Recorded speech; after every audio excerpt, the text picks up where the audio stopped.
current 50% capacity in public transport does not address ridership demands, especially now that Metro Manila is under lower coronavirus restrictions. Mas maraming negosyo ang pinayagan na magbukas at mas marami rin po ang ating mga kababayan na lumalabas, kaya mataas na rin po lalo ang demand for public transportation. The Transport Department asked drivers to not use the surge in fuel prices as an excuse to load more passengers. The agency also said it will coordinate with the MMDA, local government units, and the PNP to ensure that capacity regulations are strictly implemented. Back to you. So, Paolo, we're having a long weekend because of the Undas holiday. And many are heading to the provinces. So how's traffic there right now? Well, Ruth, as you can see behind me, take a look. This is a portion of EDSA Balintawak here in Quezon City. The northbound lane, many red lights there. You could expect a slow-moving traffic up until you reach the Balintawak interchange. So for those of our kababayans who want to head home to the north, do pack some patience as we are expecting traffic buildups at least until you reach the entry of the North Luzon Expressway. Now on the other bound, the southbound lane, as you can see behind me, there is a smooth stretch of driving at least until you reach SM North EDSA. But just to be sure, do make adjustments to your travel time, especially at night. We understand that it's a long weekend, and many of our kababayans are definitely gonna try and head home to their provinces or to different destinations for Undas. Back to you, Ruth. Our Paulo Barcelon there reporting. Metro Manila will stay under alert level. Definitely, but just to be sure, try and head home to make adjustments to your travel time, especially at night. We understand that it's a long weekend, and many of our kababayans are definitely gonna try and head home to their provinces or to different destinations for Undas. Back to you, Ruth. Our Paulo Barcelon there reporting. Metro Manila will stay under alert level 3 for the next 2 weeks. That's from November 1 to 14. Although health experts noted improvements in the COVID-19 situation in NCR, the Interagency Task Force says it wanted to ease restrictions gradually to prevent infection spikes. Siyempre po, habang nagtataas tayo ng unang-una transportasyon, up to 70% of capacity, tataas po ang mobility. So inaasahan po natin that with increased mobility, posible rin po na tumaas ang mga kaso ng COVID. No? So sabihin na lang po natin na inuunti-unti natin yung pagbaba ng alert level system nang sa ganon hindi naman biglang sumipa muli ang numero ng mga kaso ng COVID. Based on the Health Department's assessment, Metro Manila remains under moderate risk category at alert level 3. The DOH explains even though the hospitalization rate is already at low risk and cases are declining, 6 areas in Metro Manila had an uptick in infections. The average daily attack rate, or the number of people getting infected per 100,000 population, is also at 7.4. It has to be below 7 before NCR may downgrade to alert level 2. Tinitignan natin kung maibababa pa ng tuloy-tuloy. Kapag bumababa pa ang mga kaso tuloy-tuloy hanggang sa 1 linggo, malaki ang posibilidad na bumaba rin ang average daily attack rate ng National Capital Region to less than 7. The agency also sees a downward trend in most parts of the country and has already asked local governments nationwide to prepare for possible shift to a lower alert level. Now, the government is also expanding the alert level system to more regions next month. So here are the classifications for the following. Aurora, Bacolod City, Negros Oriental, and Davao Occidental will be under the strictest form of lockdown from November 1 to 14. Aside from Metro Manila, the IATF also retains Cavite, Laguna, Rizal, Iloilo City, Siquijor, Davao City, and Davao del Norte under alert level 3. New to the system are Baguio City, Bataan, Lanao del Norte, all under alert level 3 as well. 29 other areas have been placed on alert level 2. These include Angeles City, Bulacan, Nueva Ecija, Olongapo City, Pampanga, Tarlac, and Batangas. Also in the list are Quezon Province, Lucena City, Aklan, Guimaras, Iloilo, Bohol, Cebu City, Lapu-Lapu City, Mandaue City, and Cebu Province. For areas not included in the alert level system, community quarantine classifications will still apply. Mountain Province, Catanduanes and Zamboanga City will be under Modified Enhanced Community Quarantine, or MECQ, from November 1 to 15. You can see now on your screens the other classifications for the rest of the country.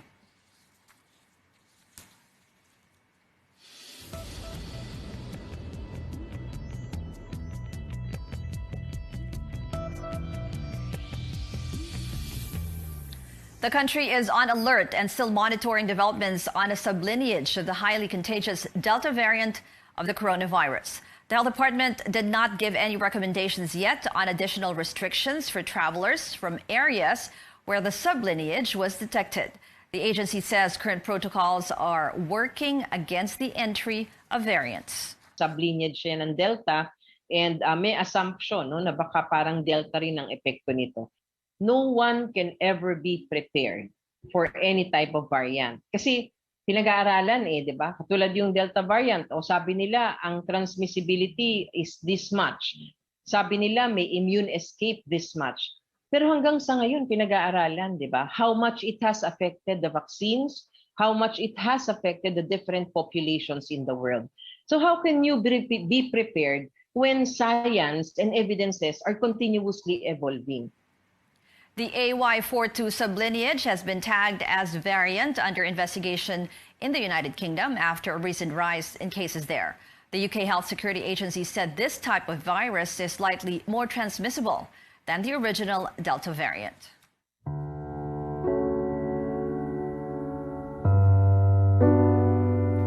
With the temporary closure of cemeteries and columbariums nationwide, the church tells the faithful to find creative ways to remember the dead this Undas. David Santos tells us how virtual platforms are helping Filipinos observe the tradition.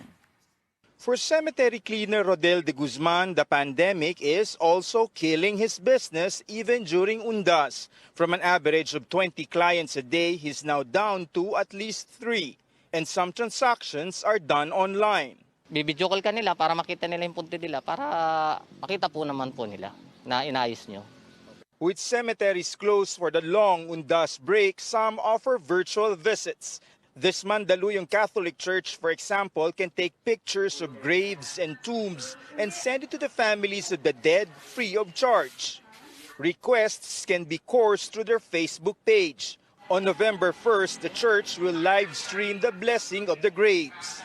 Actually, ginawa namin yung Facebook page namin to address yung mga matatanda na hindi pwede lumabas, yung nasa abroad nag-aalala kanilang patay. Lalo sa ngayon na mag-undergo kami ng renovation, marami na alarm.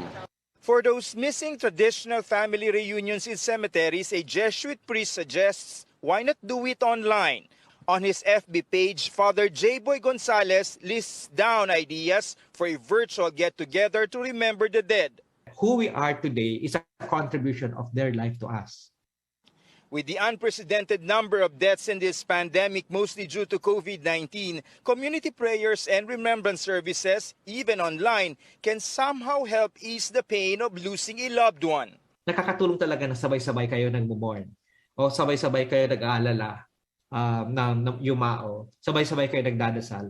Kasi that's a healing process, it's a process towards acceptance. The Archdiocesan Liturgical Commission has released the family prayer for the faithful departed, a special Undas prayer for those staying at home. The faithful can also submit names of the dead to churches to be read out during masses for the entire month of November. They are also encouraged to attend Undas masses, whether in person or online. David Santos, CNN Philippines. When Newsnight returns, we take you to Manila to check on the voter registration for the 2022 elections. And another busy day for presidential aspirants as they make their rounds in the provinces. Keep it here on CNN Philippines.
Welcome back to CNN Philippines. More people trooped to voter registration sites on the eve of the deadline. Let's now check the situation on the ground. Chrissy de Matulak joins us live. Chrissy, how's the crowd at this hour? Yes, Ruth, as you can see behind me, only a few people are waiting in line to register and vote for next year's elections. The line was long earlier in the day as people tried to beat the deadline tomorrow, and because of health protocols, some were not accommodated. And this is what they have to say. It is not Nora's first attempt to line up for the voter registration in one of Comelec's satellite registration offices, which are now in malls for the comfort of those eager to be registered. However, Nora was unable to secure a slot for registration. Yung nasa page po ng Comelec is 8 o'clock yung start ng pila. So ngayon, di po ba ma'am, kasi pang 4 times na po namin bumalik dito eh. Nung nakaraan, sabi po ng pulis na nakausap ko dito naka-duty, sabi niya ma'am, punta na lang kayo ng madaling araw para kumuha ng number. City Aina, on the other hand, questioned the election officer on why their slot was forfeited. According to Aina, she and her friends were given slot numbers. But due to the lengthy waiting time, they left the queue to do personal errands. When they came back, they were no longer accommodated. Sabi nila hanggang 8 lang yung 8 a.m. dapat nandito na para pumila. Pero yung iba hanggang 7 p.m. nakapila na po. Tapos kami 4 a.m. na kami pumunta. Naglakad pa kami mula Quiapo hanggang dito po. Tapos wala din kami nadatnan. Hindi po kami makakapunta bukas kasi exam po namin sa madrasa. Kaya parang wala kaming time para isingit pa to. This is the last chance para lang makapag-register. Tas ganito pa po yung nangyari. According to the Comelec officer in the area, these kinds of situations are unfortunately inevitable given the strict health protocols. Only 400 registrants are allowed to enter a Comelec satellite registration office per day. Senior citizens and people with comorbidities are being prioritized. Sa ngayong araw po, nag-issue po kami ng 400 slots po sa mga applicants natin. Wala po kaming appointment ngayon. Kinancel po lahat namin appointment para po maibigyan daan po lahat. Yung 400 po na slots po. Yung sa 400 slots po, hindi po kaya kasama po dyan yung mga priority lanes po natin. Pati po yung mga PWD, senior citizen, buntis, hindi po kasama sa mga nabigyan ng number po yun. As they come po yung mga senior natin, dire-diretso po yun. The officer added they have received more than 5,000 applications since the registration began. They are expecting more people will attempt to make last-minute registrations on Saturday, which is the last day.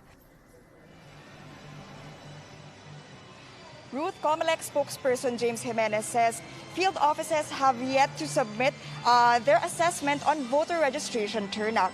For those who still want to register, can check the Facebook pages of local Comelec offices to see which establishments can still accommodate applications on the last day. Back to you, Ruth. Chrissy de Matulak there reporting. President Duterte has signed into a law a measure postponing the first regular elections of the Bangsamoro Autonomous Region in Muslim Mindanao, or BARM. The regional polls will be moved from 2022 to 2025. In 2018, President Duterte signed the Bangsamoro Organic Law, which abolished the Autonomous Region in Muslim Mindanao, or ARMM. Sang-ayon po sa batas neto, binibigyan ng kapangyarihan ang ating presidente na mag-appoint ng hanggang 80 or 80 new interim members of the BTA who shall serve until June 30, 2025 or until their successors shall have been elected and qualified. The creation of the BARM raised hopes the Bangsamoro will have a chance at genuine self-governance that it has been fighting for decades.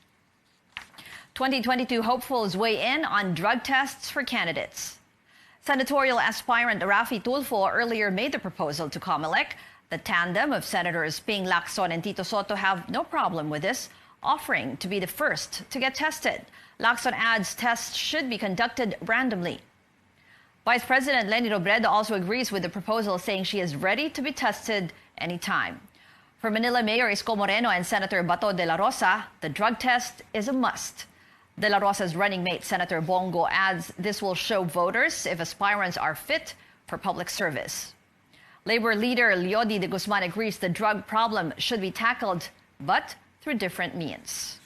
Pero yung approach ay hindi yung dapat katulad nung ginawa ni Pangulong Duterte.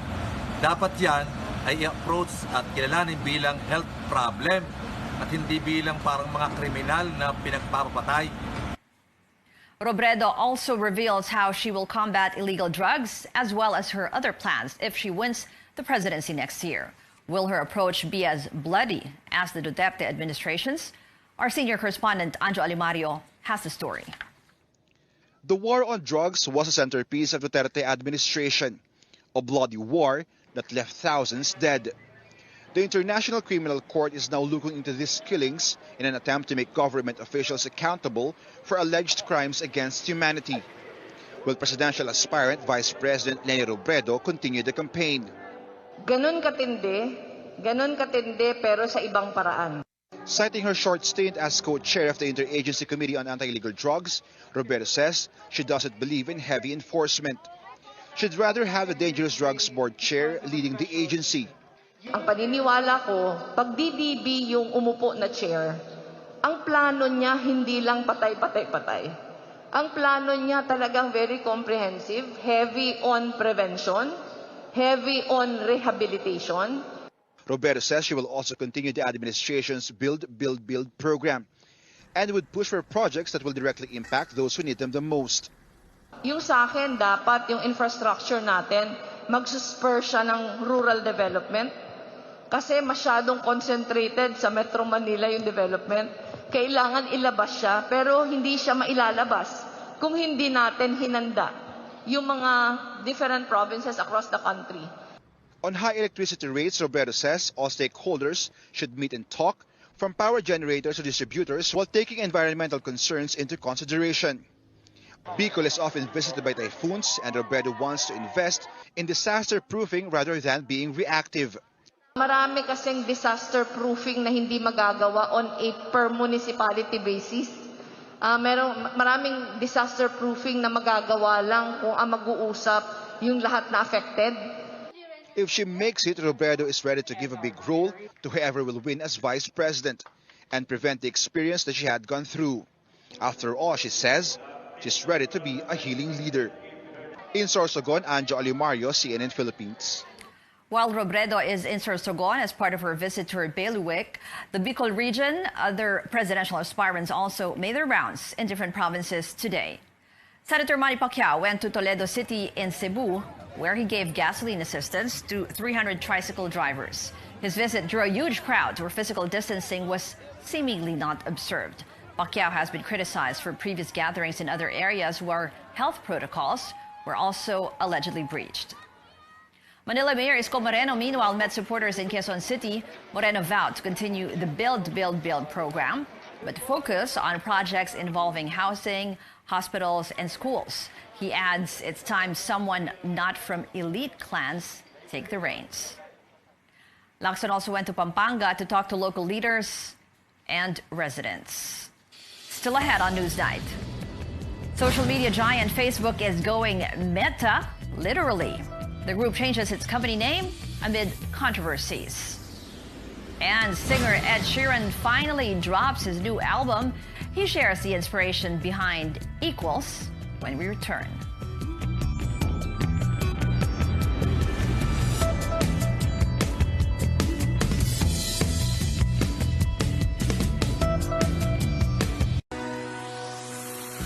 Kabilang ba kayo sa mga Pilipino na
Welcome back.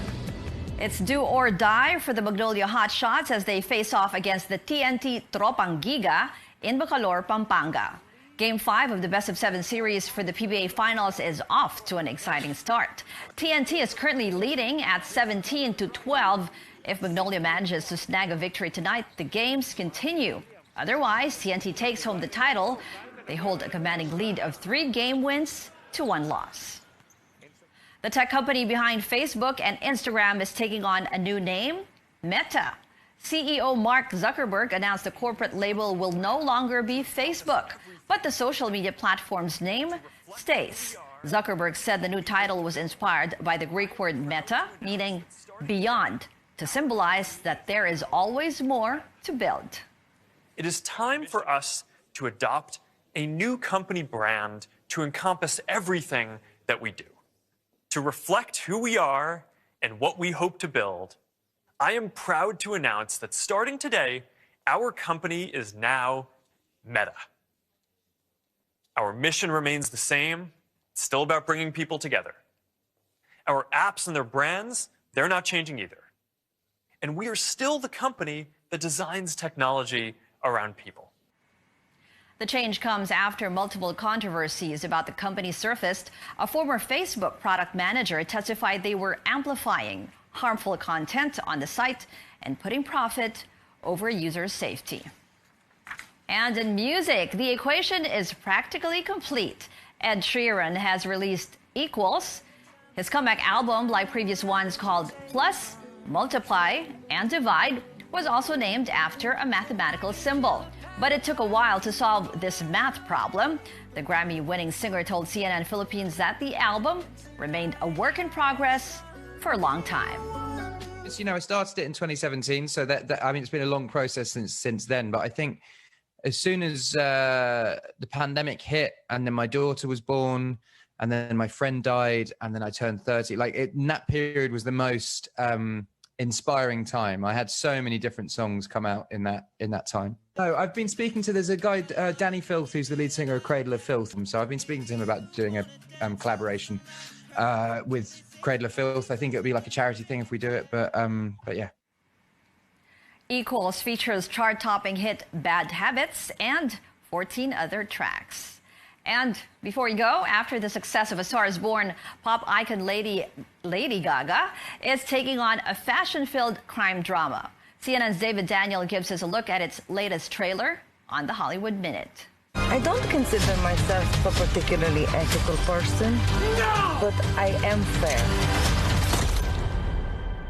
I subscribe to unconventional punishments. Lady Gaga takes charge in the new trailer for House of Gucci. Director Ridley Scott's juicy fashion murder drama is based on the true story of Patrizia Reggiani, who hired a hitman to kill her ex-husband, the former head of the Gucci fashion empire. House of Gucci opens in theaters November 24th. To begin with, you take a deep breath. Variety reports that Benedict Cumberbatch will play real-life Russian spy Alexander Litvinenko in the upcoming HBO limited series Londongrad. The former FSB agent and Kremlin critic was killed by poisoning with a radioactive isotope in England in 2006.